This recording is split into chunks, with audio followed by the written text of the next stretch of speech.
Welcome to the December 2023 Fireside Chat. This will be our last Fireside Chat of the year.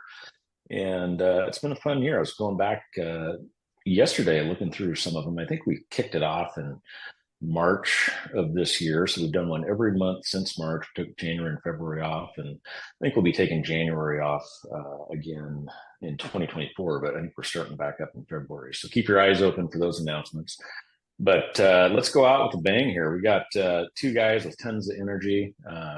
They did one of these for us in past Fireside Chats, and it was a big success, and people really enjoyed it. So I hope this one's just as good. But we got Andy Neary joining us and Ryan Miller. So welcome to December, guys. Let's make this a merry and bright presentation. What do you think? Yeah, man. Looking forward to it. Let's go. Let's do it. All right, let's hit go on this. I'll turn it over to you guys.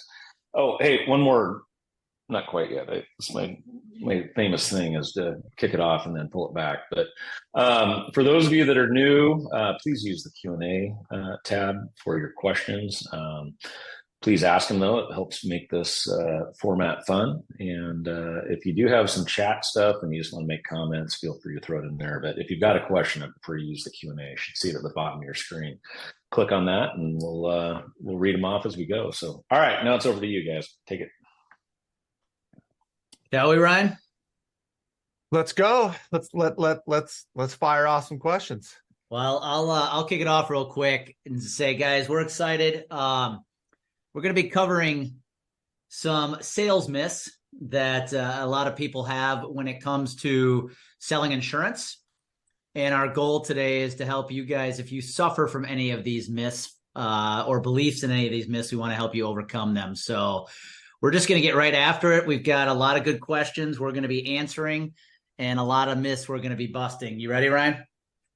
Let's go. It's always fun to rattle things up a little bit. All right. All right, Ryan, I'm going to ask you. Sales is primarily a numbers game. What are your thoughts about that? Yeah, I mean, I think that this was one of the things that comes up quite often. I actually saw somebody post on LinkedIn yesterday that one of his clients made 700 dials in one day. 700 dials in a day. Like, I just thought that was absolutely absurd. And yet I think that, for so many salespeople out there, and even in this business, I think that they're building lists of hundreds and hundreds, if not thousands of prospects, or there's thousands of names in a CRM. And they feel like if they just get through enough of them, that eventually they're going to have an opportunity. And sure, I mean, if you keep throwing mud at the wall, eventually something's got to stick. But I think that one of the reasons why I believe that is such a myth, and I know this speaks directly to what you do so much, Andy, but it requires quality of, not just the quality of a prospect, which is super duper important, but I think even more so, this reflects the quality of the character and the effort of the individual that's doing that. And there's no way to produce quality work when I'm smiling and dialing dozens even a day, if not hundreds, right? Yep. I agree with you. I think, though I'm a big believer, you've got to know your numbers to run your business. At the same time, this theory that it's about a game of quantity is a myth, in my opinion, for a couple of reasons. Number one, I see too many agencies. I'm actually blown away when I ask them, how big is your prospect list? And I'm expecting a few hundred, Brian, and they'll be like 3,000. I'm like, whoa. Well, what they're doing is they're going and buying a list of people who never asked themselves to be on the list. Yep. And I would rather have a list of 300 qualified prospects who actually voluntarily put themselves on the list. Yep. And that's what generating leads is all about, right? And I think another thing that's become a fact these days, Ryan, you talked about making the 700 dials. Guys, I want you to just think about this for a second. Cold calling is harder than it used to be for one reason. It takes 18 dials right now to get a prospect on the phone. That doesn't even mean they're going to say yes to you, just to get them on the phone. So if you're really efficient and make one dial per minute, it is going to take you 180 minutes to get 10 people on the phone. That's 3 hours. Now, to make it harder, you're calling cell phones more than you ever have these days. And I don't know about you, but when I get a number on my phone I don't recognize, there is no way I'm answering it. Yeah, no way. Worse yet, this little thing here now might tell me you're spam. So, guys, just thinking I got to put more dials in today is not the answer. And I know we're going to have a lot of answers, Ryan, here today that are going to help solve. Cool. What should I do then if I shouldn't just hit more dials on the phone? Yeah. Well, and I think maybe that, like, I think it'd be helpful for us to offer, and I think you already started to, but I think it'd be helpful to offer just a couple of practical tips, to consider. So, you said 300. I always say 200. So I don't really think the number matters that much. But I think that one of the things that comes right out of the gate for me is create a finite number of prospects. And we're wrapping up a year. So that means we're getting ready for a new year. Create a finite number of prospects that you can pursue for the whole of 2024. You may add a few, some are going to drop off, but that is one of the first things that I say is you have to build a list of somewhere between 200 and 300 people that you are going to pursue and stay committed, which means you actually have to be committed to those people that you're going to put on the list. Don't just put a bunch of random names on the list either, right? I agree. I think if there's two numbers I might focus on now that we're talking about lists, email lists. So how many good prospects are on your list, whether it's 100, 200, 300. And honestly, knowing my background, I'd say LinkedIn connections. How many good LinkedIn connections do you have with prospects? We have 13,500 total connections on LinkedIn, but they're not all prospects, but we have a lot of good prospects there. So if you're going to focus on two numbers, look at LinkedIn connections, look at email list prospects, and then educate the living heck out of them. That's how you turn cold suspects into warm leads. Let's look at the next myth. All right, Ryan, more features equals more sales. If I tell them everything, I'm going to win the business. What are your thoughts on that?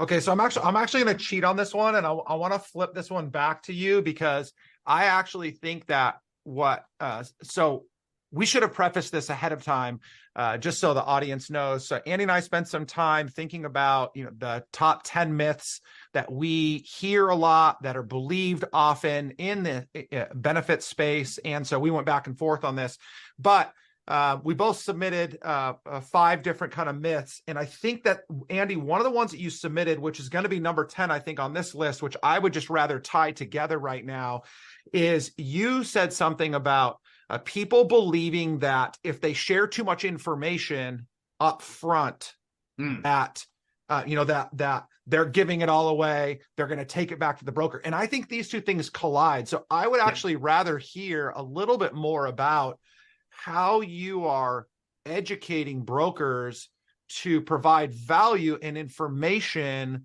And then maybe we can talk about how to balance that out where it's not just about information dump and we're still creating some sales efficiency. Yeah. So 2 things I'll say there. Number 1, I learned from a mentor, save the best for first.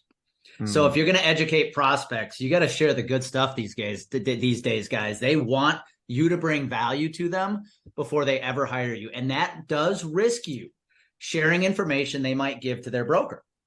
Now, let me share a little story. Flashback almost 8 years now. I started my email newsletter in 2015 using Outlook and a list of 30 emails.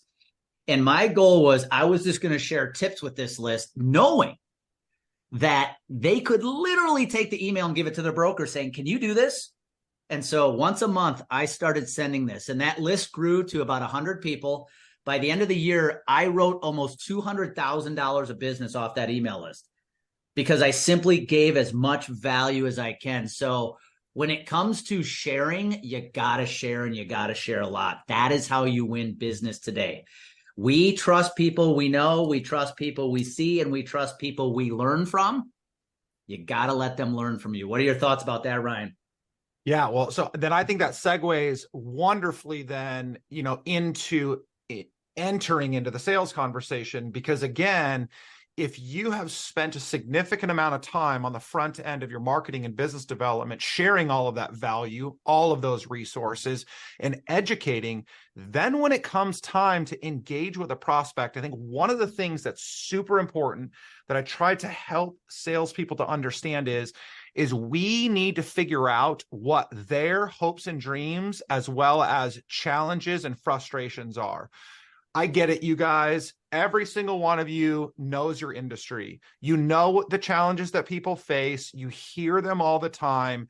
You are smart. I'm not taking any of that away from you, but I would encourage you to not assume that every single employer that you're going to engage with has a price problem. Sure, they all want to save money on their insurance, but that's not always the primary issue. So I think that once you've generally educated them and provided all that value to them, which I'm sure we'll talk about again more later, then I think that when it comes to engaging in the sales conversation, you need to focus more on effectively understanding and then solving problems. So if you're going to continue to communicate, like I was on a call with a client just before this, and I said, hey, what are your guys' value? What's your guys' value proposition? And he shares it with me, and he says, and this allows us to, and I said, nope, that's where we stop.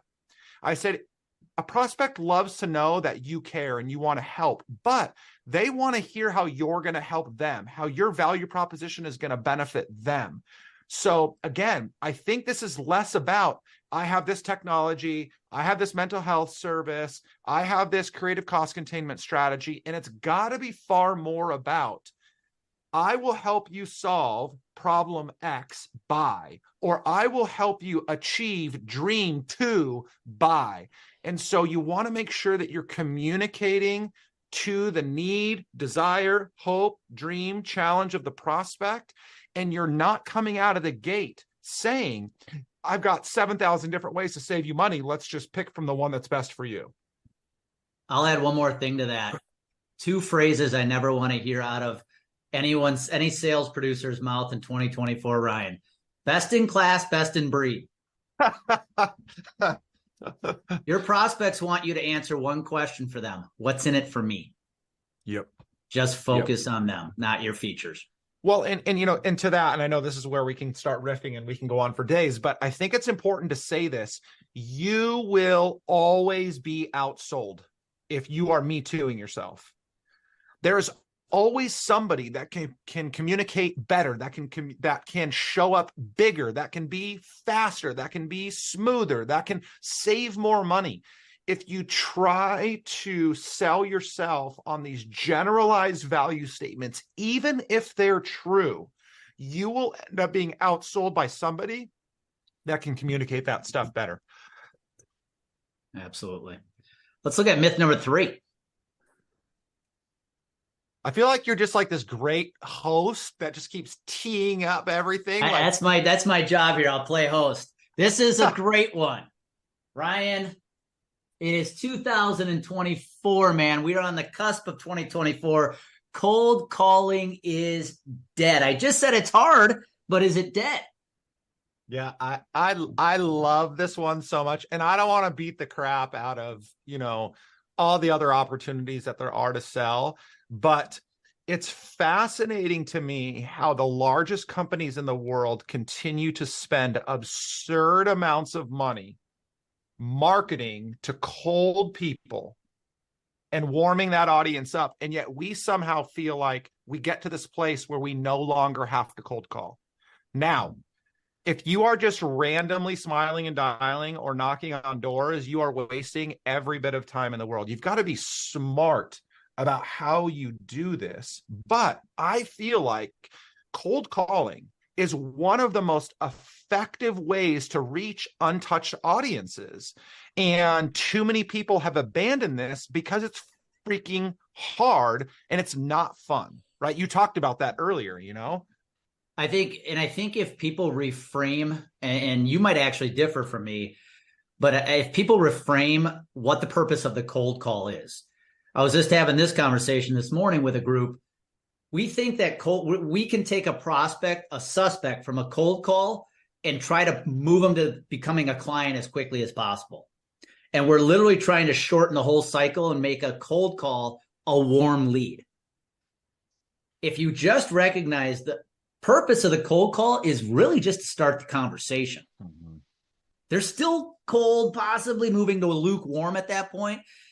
If you're trying just to move them to a warm lead as quickly as you can, it's not going to work. But if you make it a part of your process that, hey, this cold call is what could kickstart the entire relationship, which includes other forms of marketing and lead generation, now it's going to become more effective. I'm reading a book, Alex Hormozi, $100 million leads.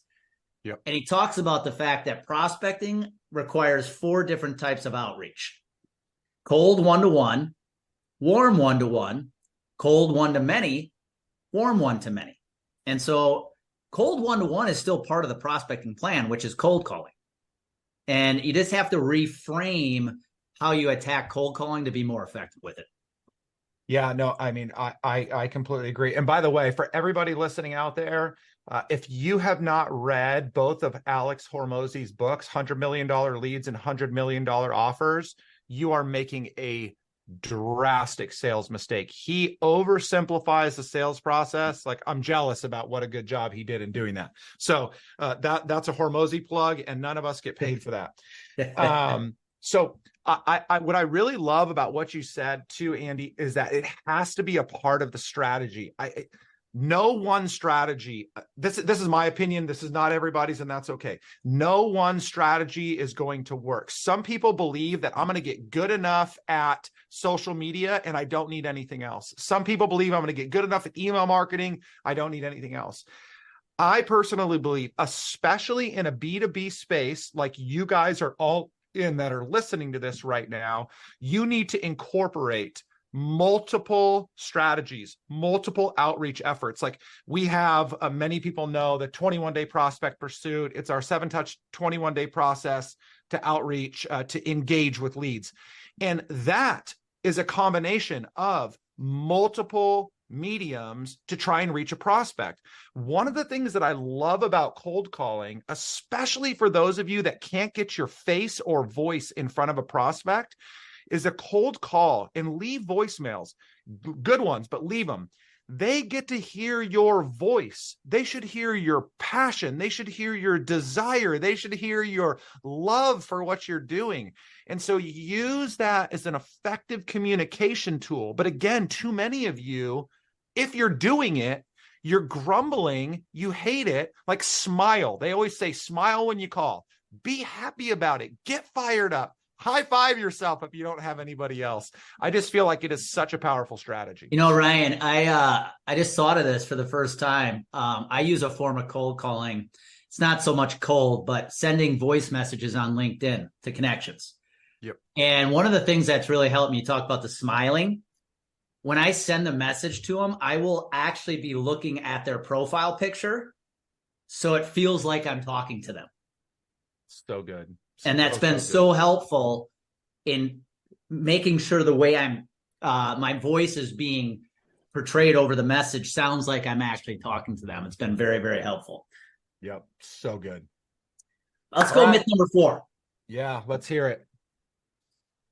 Right, I'm gonna pose this one to you because I think this was my question, or this was my myth, you guys, but I'm gonna flip this back to Andy because I think that I love to hear perspectives on this stuff. And I think Andy is so good at being able to help people identify the right types of clients. So we hear this all the time, Andy, where my target market is an employer group of over 500 or 50 to 250. Anybody in that space works. And so I don't think you completely agree with that. And so I would love to hear what you say to someone that says anybody is a good client for me. Well, I'll even make it one step better, Ryan. I've actually asked brokers before, who's your ideal client target? And they'll say anybody willing to say yes to me. Sorry. I'm gonna laugh. So this becomes, we work with a lot of commercial producers too, who get niched into industries. And where this becomes a problem is when you identify a prospect, there's two ways to do it: demographics and psychographics. And the analogy I give is like in the world of sports, demographics is an athlete's height, weight, and speed. Psychographics is how is that athlete going to perform in the fourth quarter with the game on the line? And when you look at your prospects, you have to identify them with both. It can't be it can't be demographics alone. Let me prove this to you. I have never had a broker say to me, Andy, my best client, my favorite client is ABC Manufacturing. Why? Because they're a manufacturer with 90 employees. The owner treats me like crap. He doesn't listen to anything I have to say, but they're a manufacturer with 90 employees, so they're my favorite. Nobody's ever said that to me. And we've all been guilty, Ryan, I'm sure you and I are guilty too, of bringing in business for the sake of revenue. And 3 months in, our account management team wants to kill us because it is the wrong client. This is why when I think of what are the best customers, it's psychographics. Yep. Who are these people? What do they stand for? What do they believe? How do they treat you? The reason they're your favorite is because they let you do your best work and you and them are psychographically aligned. Yep. What are your thoughts about that, Ryan? Yeah, man, I agree with that wholeheartedly. The best client you can serve is somebody that is as closely aligned to you as a human being as possible. And so I would say that as you are building out prospect profiles, you need to know your own first. You need to know who you are. You need to know what you value most, what you're passionate about, what your deep-seated principles are as a human being. And then that way, you can go out and look to an organization and say, that organization seems to represent similar values to me. Then as you start to engage with the individual decision makers, you will typically find that those at the highest level of influence share similar values to the organization. And so then you can start to dig into that like-mindedness. Because like Andy said, I mean, we want to do business with people that we like. And to like somebody, typically, yes, you can do business with people that you disagree with, that you don't have the same values as. I get all that. I know all the reasons and excuses, but the most ideal ones are going to be the ones that you are as closely aligned as a human being to. And not only that, but before you even start doing business with them, I mean, I know, Andy, I'm sure this goes for you too. Like, I have people all the time that reach out to me and say, the reason I reached out to you is because of the way you carry yourself publicly, because of how you treat your family, how you speak about your wife. My wife has nothing to do with how I coach people, but those people respect and admire my values. They choose to engage with me, and then they say, okay, now prove to me that you can deliver on what you say it is for me. But like, that's where that connection point starts. And so you need to do a better job, as Andy said, of looking to those psychographics, which, you know, if you're lost in that word, right, it's beliefs, behaviors, and ideas.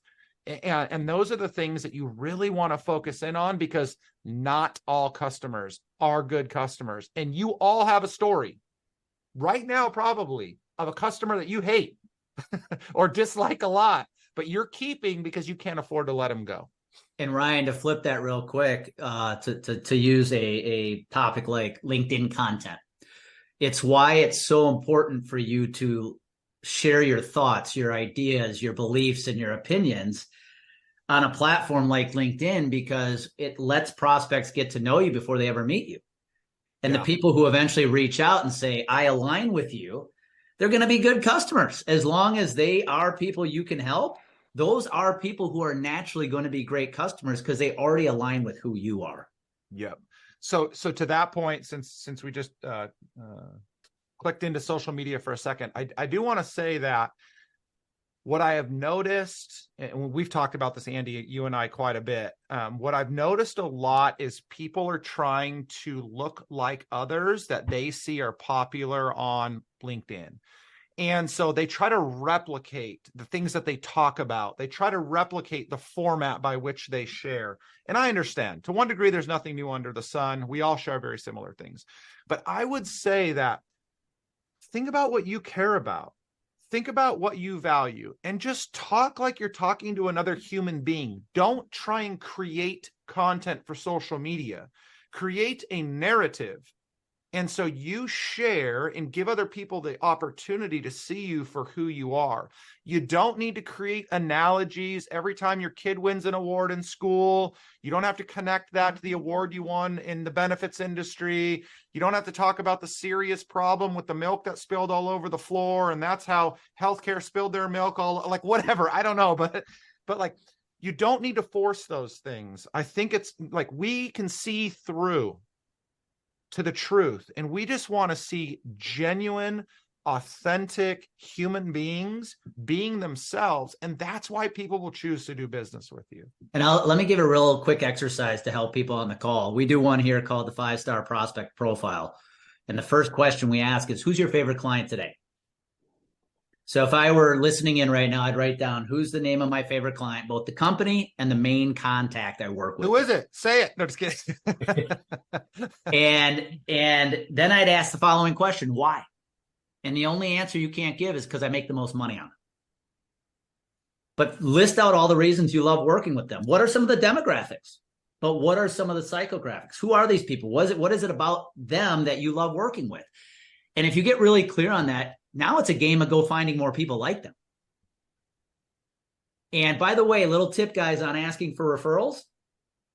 Before you go in for a referral from a client, list all the psychographical reasons you like working with them. And then say, hey, do you have any other friends in business just like that? Yep. They all have people. We hang around with people like us. So good little tip on how you can ask for better referrals. Let's go with, I think we're halfway. Myth number 5 here. Ryan, objections are a sign of disinterest. If I hear it, game over. What are your thoughts? Yeah. So the one I hear all the time is, if they say no, that's just not a good prospect for me. And I want to say that, sure, that very well may be the case. I mean, not all prospects are good prospects. A good prospect for me is not a good prospect for Andy, and vice versa. So we can all agree to that. Absolutely. But we need to understand that psychologically, we are conditioned to say no when we are sold to. It has been beat into us. I mean, think about, I don't know if any of you walks into a store anymore to buy something, but I always use the analogy of like when I would walk into Best Buy and I'm looking for a brand new TV. I've got the money, I know what I want, and I walk in and somebody walks up to me and says, hey, sir, can I help you? What is my response? Nope, I got this. I don't want to be sold to. I don't want to be bothered. So we need to understand that psychologically, your prospect is conditioned to tell you no before you even get started. On top of that, they don't trust you, and they shouldn't trust you because they don't know you yet. And so therefore, they again are building these barriers to not let you in. So they are going to object, which means you need to be prepared with objection deflection skills, is what I call them. I spoke a couple of months ago at this insurance conference, and there was about 150 people in the room. And I paused midway through and I said, okay, I want to take a poll. I said, how many of you, when you hear this, you have a response? And I said, the thing that you hear is, I have a broker that I'm happy with. How many of you can respond to that? Almost every single person in the room raised their hand. And I called on a couple of people, and the responses that I got were absolutely sad. It was almost like somebody called you ugly and you said, oh yeah, you're uglier. That's how you're responding to that objection. You've got to get better. These are opportunities to understand more of who your prospect is, what they're really after, why they're happy, why they may not be, and how you can start to craft a sales pitch towards them that is going to create an opportunity for you to do business together. Yeah, I love this one because I take a little different twist on this, Ryan. And I think there's different types of objections, right? You might hear one on the phone. You make a cold call, get a prospect, they give you an objection. But you could also hear objections in the sales process, right? You meet with a group for the first time, you're moving them through the pipeline, then you get the objection. And one thing I teach our clients is you want to stay as proactive in your sales pipeline as you possibly can. And I know it goes against what we've all been taught, but if I'm in a discovery meeting with a prospect, I'm actually going to tell them what their objections are going to be before they come out of their mouth. And where this idea came up was I have a client in a very rural market who sells level funding, and they're competing with a big carrier that goes direct to employers. They don't work with brokers. And their level funded rates are absolutely killing these fully insured rates. The biggest issue they're running into is prospects giving them the objection that's too good to be true. There's no way. I said, guys, don't let the prospect say the objection first. I want you to tell them before we show you numbers, once you see them, you are going to say, no way, too good to be true. And I believe whoever states the objection first often wins.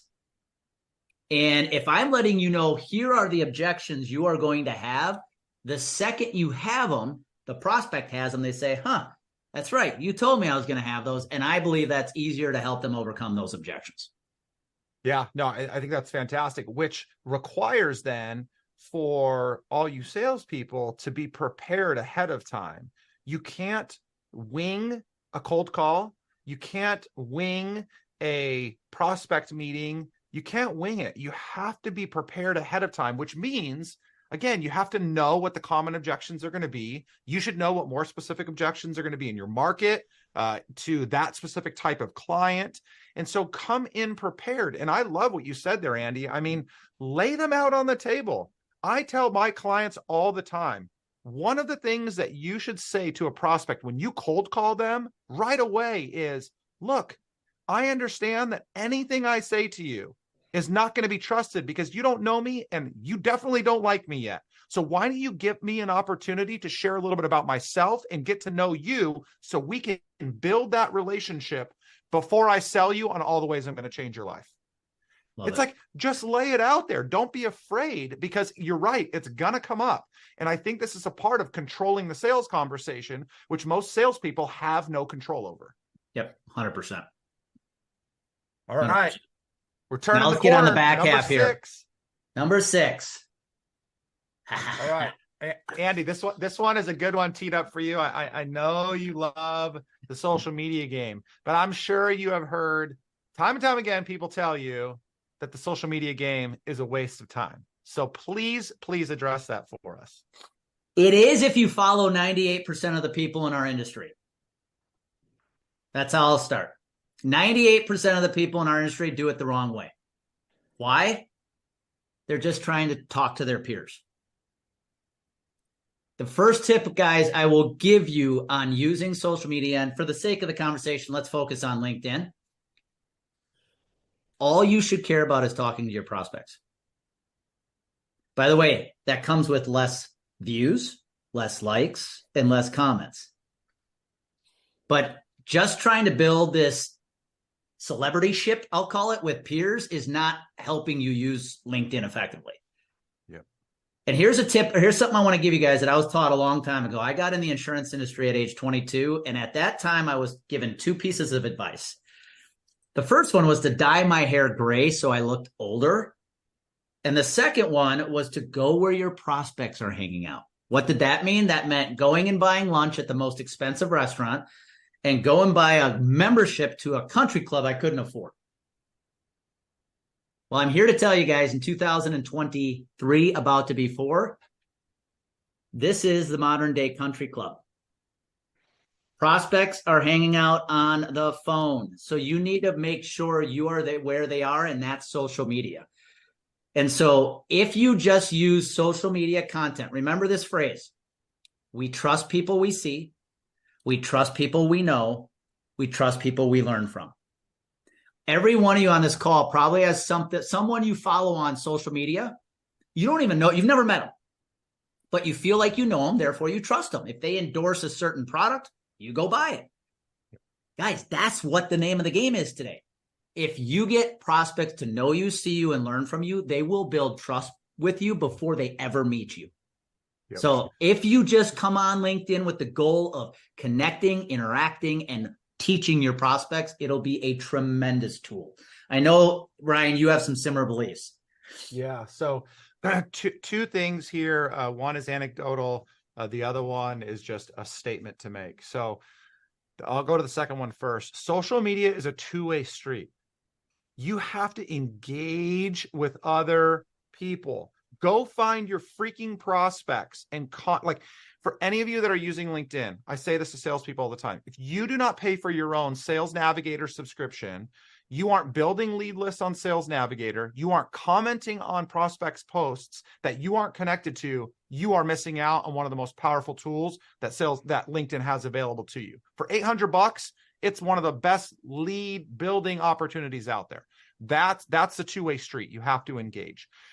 The other side, to what Andy said, is so incredibly important. You need to consider your audience and your intent. If your intent is to just get a bunch of people to follow you and get a bunch of likes and comments, then do whatever the heck everybody else is doing.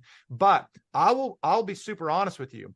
The fourth quarter of 2023 has been the worst engagement quarter for me ever on LinkedIn in the last 10 years.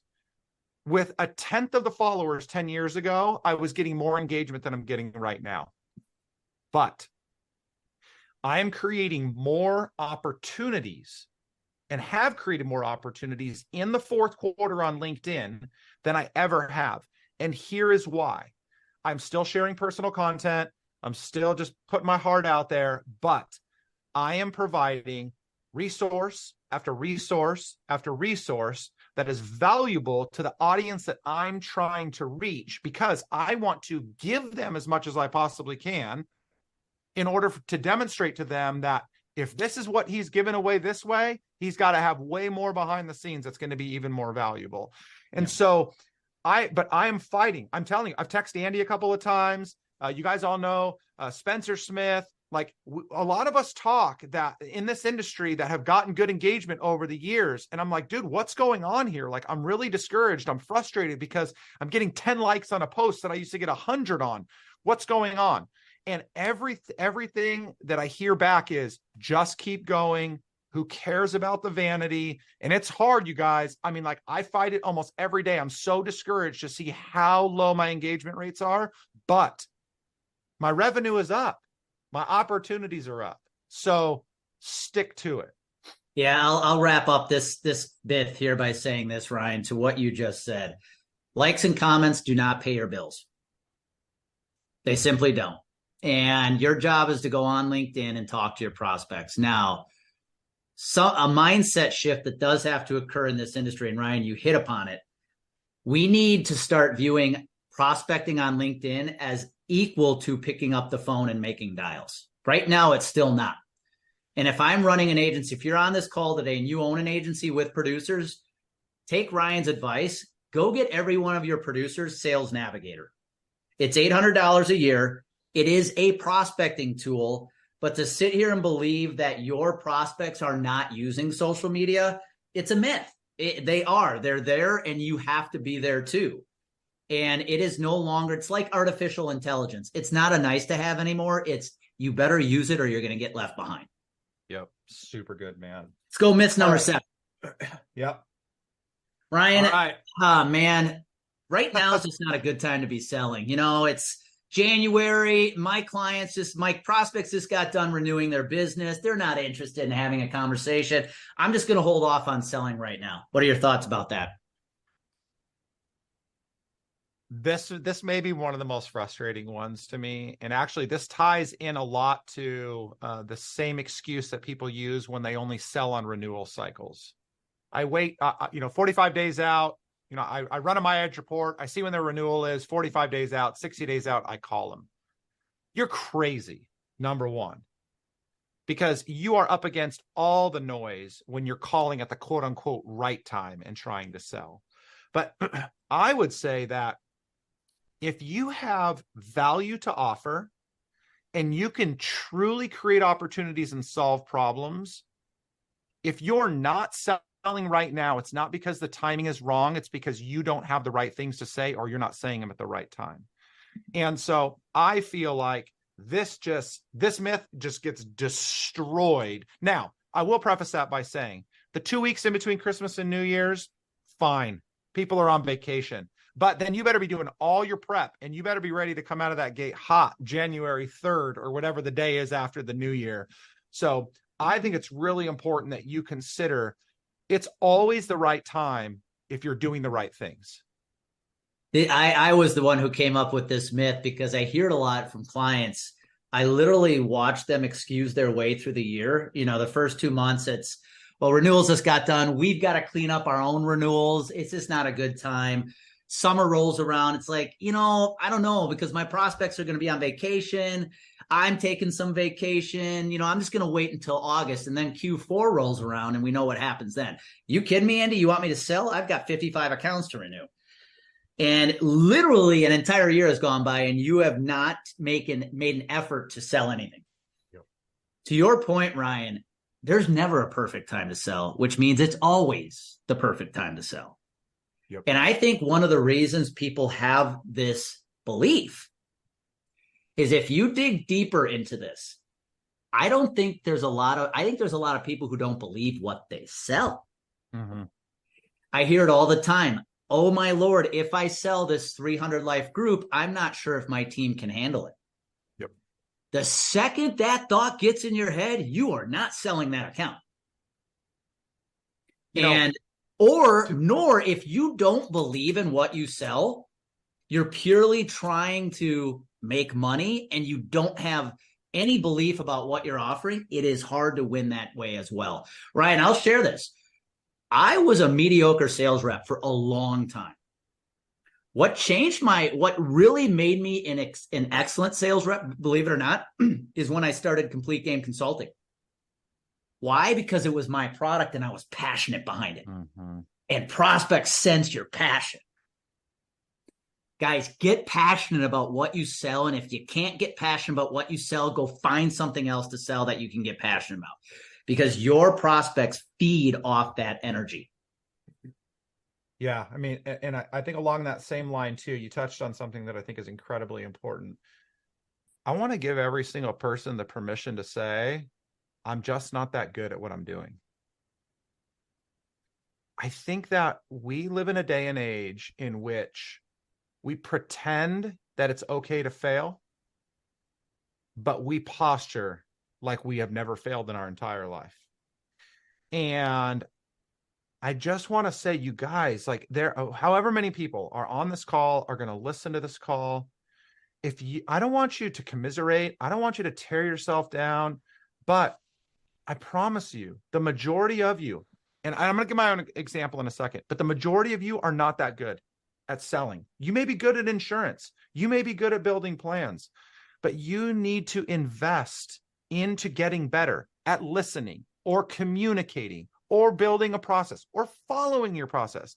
And here's my own transparent, where I'm not good. I am terrible at marketing my own business. I can market the living crap out of anybody else's business and I can build anything to help them go sell it. But when it comes to my own business, I am terrible at creating marketing campaigns and messaging. And so I had to go pay somebody else to build out the marketing system, to build out my funnels, to help me with the messaging, to refine my mixed up crap when I'm trying to communicate it. Because for some reason, I am incapable, even though I'm passionate, I love what I do, I believe I'm good at it, I am not good at marketing it. And so I had to solve my problem, or I was going to be drowning forever. And so I just feel like sometimes the reason it's not the right time is because for you, it's never the right time because you aren't actually that confident that you can do it. Yep. Great. Well said. Well said. I think we got a couple more myths left here as we head towards the top of the hour. Let's move to the next myth. Never tell a prospect they're not a good fit.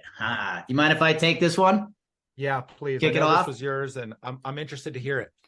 Yeah, so I got this idea years ago. Some people on this call may know the gentleman. His name is Lee Lewis. And gentleman, Lee now runs the Health Transformation Alliance, but I knew Lee way back when he was the sales director for Ameriben. And I remember we had Lee in the office in 2014, and he was telling me about their sales strategy at Ameriben. And Ameriben is a TPA, and at the time, they were only trying to bring in 12 new clients every year. That was their magic number. And they knew that if they brought in any more than that, their services would be watered down. So Lee's job was to go sell 12 new accounts every year. And how he would do this is he would go out throughout the year and tell groups, I've got 12 gold coins, and I'm trying to find out which groups are going to be lucky enough to get a gold coin. Well, you know what happened? Every January 1st, he sold all 12. And then he'd spend the rest of the year for next January.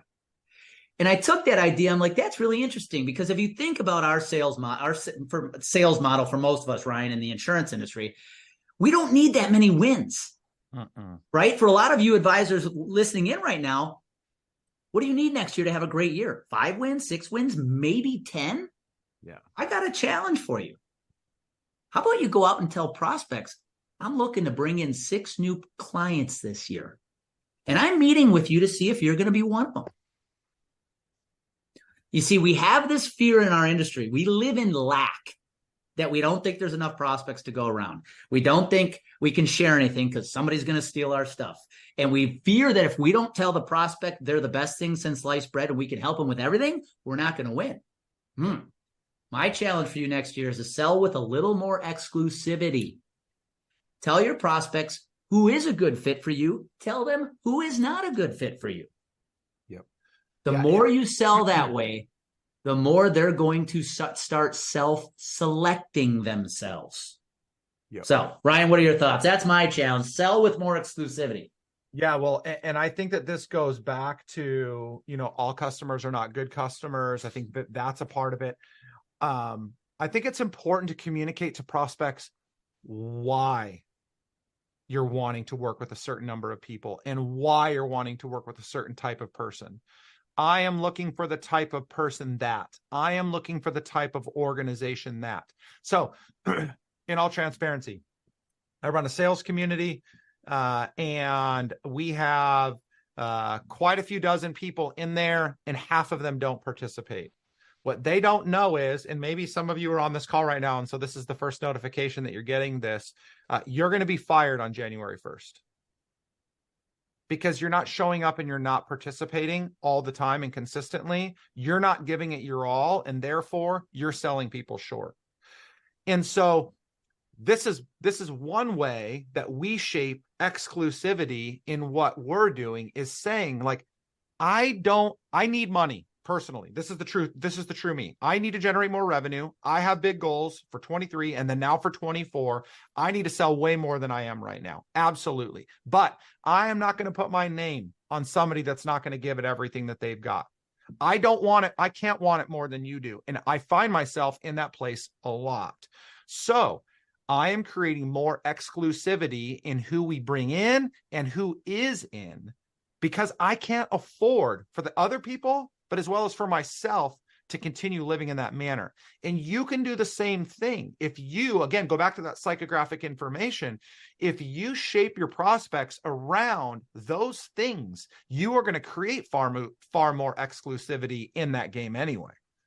Yeah, absolutely. I know it's easy to say, hard to do, but trust me, guys, if you take this and run with it next year, you will be very pleasantly surprised by the response you get from prospects. I have yet to have a client try this and not have the prospect respond positively. All right. I believe we're on myth number 10, Ryan. Yes. Nope. Oh yeah. No, 9. Are we on 9? We are on number 9. Niching down will limit my ability to sell. Guys, I'm going to give you some real quick advice. My challenge for you next year is become known for one thing. When I look at some of the producers in our industry that have taken off, they're not trying to sell all of their services to many different types of prospects. They have focused on becoming known for one thing. I'll give you a really quick example. A friend of mine, a lot of people know him in the industry, has built a tremendous benefits business. How did he do it? The second he got clear that he's going to become known as a health insurance captive guy, and he built his whole agency model around selling captives, and they got very clear on who they're targeting for captives, his agency took off. In a good year, bad year, they were selling about 600 to 700,000. In a good year, they were 1.2 to 1.3 million because they did one thing and they did it extremely well.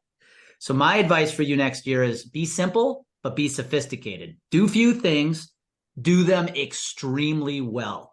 What do you want you and your team to become known for?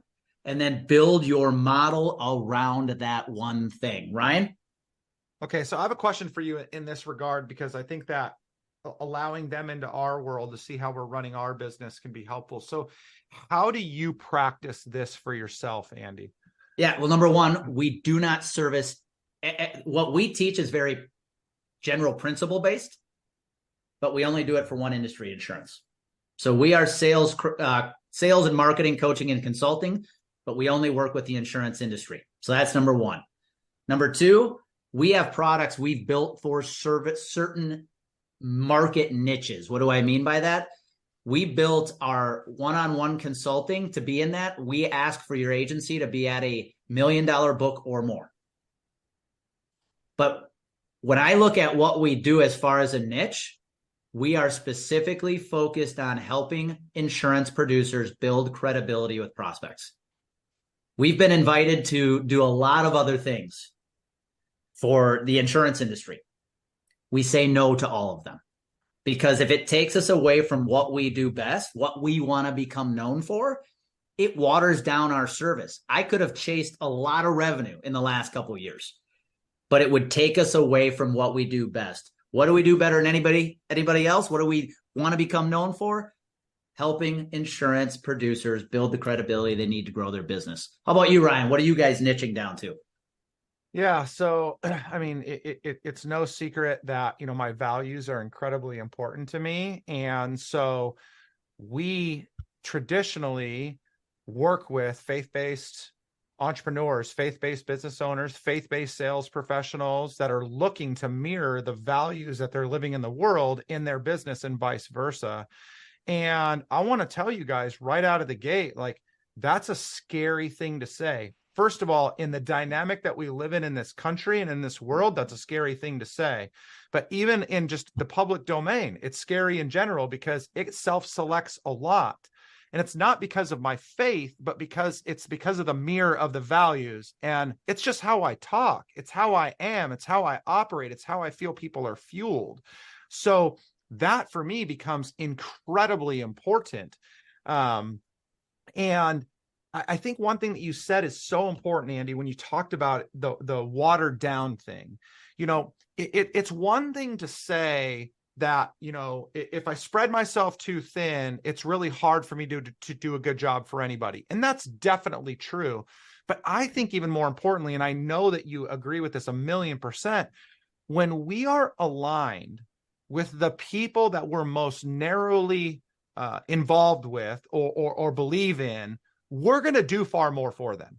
You know, it's like when you are working in this industry for that $1 million agency, they're hungry, they want to get after it. You're like, I want to charge you a lot of money and but I'm also going to pour all of myself into you and I'm going to give more of myself to you than I typically would because I'm in with you. It's the same thing for me. It's like when I get the person that comes to me and says, hey, like my life's falling apart and I want to build my business. I'm like, dude, we're going all in on everything because I care more about the life part than I even do about the business, but we'll make the business work too. So it causes us to get far more invested into and passionate about those that we're working with. And I have clients like this all the time that when they are in their narrow niche, dude, they just give it all. And then they're recognized for it. Then more people in that niche talk to their other people in the niche about it. And so it just creates a far better opportunity for them to build their business. So I love the idea of niching. Well, and I think one more thing there, Ryan, which is a mindset shift for the viewers, the listeners. If this is the route you want to go, you've got to also learn to say no this isn't what we do best, and recommend somebody else. Yep.